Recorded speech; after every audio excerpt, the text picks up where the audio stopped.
In this video, I will show you how to connect your GoDaddy domain to your Cloudflare account. If you find this video helpful, please don't forget to like and subscribe. Now, first of all, I want you to go to your Cloudflare.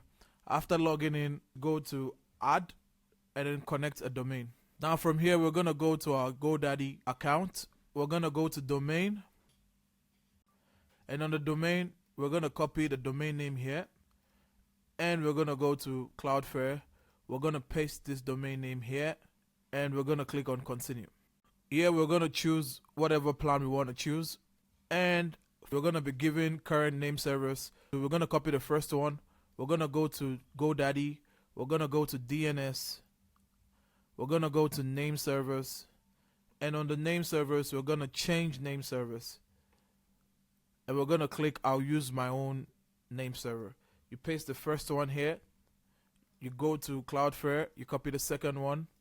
And you paste the second one here. And then you click on Save. Now go to Cloudflare and click on Continue. And as you can see here, it will take up to 24 hours for the changes to reflect. If you found this video helpful, please don't forget to like and subscribe. Until the next one, see ya.